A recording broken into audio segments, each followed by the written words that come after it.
I think, when you talk about obviously our offensive line with the struggles that we've had in the past and the fact that we haven't really gone out and fixed that problem, that's the big concern. And to me, I think it's a bit of a philosophical issue with the Buffalo Bills. And we see the same thing on the defensive line. Now, I'm not concerned about our defensive line, but it comes from the same philosophy, which is the coaching staff and the management office seems to prioritize the idea of having more of something rather than having higher quality. Because this is not the first year where the Bills have gone out and they've brought in some average or below average talent for both the offensive line and the defensive line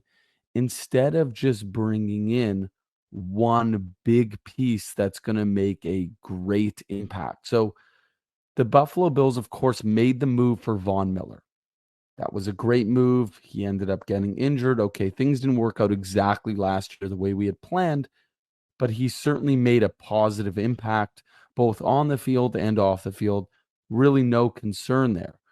My concern is that they have all these lower tier players that they continue to bring in aren't really good enough to start, but the Bills think, oh, well, we'll rotate those guys, right? We'll have a fresh rotation. So the bodies will all be fresh every time they come out.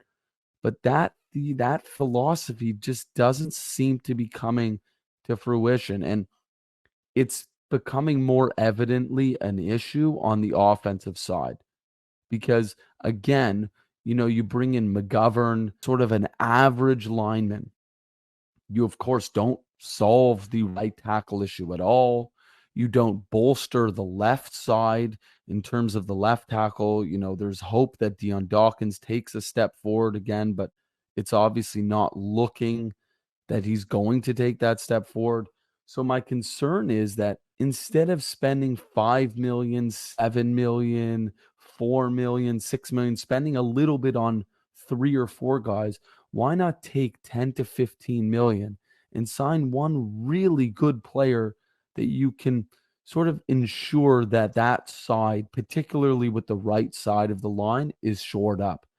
And that to me seems to be Bean's philosophy. And it hasn't worked. And maybe it's time to change the philosophy because the Buffalo Bills have one of the, if not the best quarterback in the NFL. And I don't believe they're doing everything in their power to protect him. And that's a big problem. Shouldn't that be their priority? It's crazy. And we can even look at all of the O-line contracts that we've given out. And if you just get rid of 2 or 3 of them and sign one elite player, you would actually be in really good shape. You're paying Ryan Bates $5 million as a backup center and guard.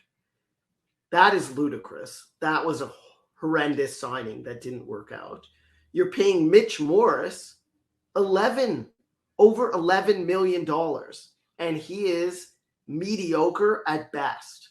And like you just mentioned, you're paying McGovern another 6-7 million a year. That's over 20 million a year on 3 mediocre offensive linemen.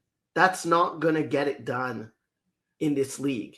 You need 1 or 2 elite players on the O-line. Kansas City went out and signed an elite left tackle in Donovan Smith. Kansas City signed Donovan Smith, and Cincinnati signed an elite left tackle in Orlando Brown.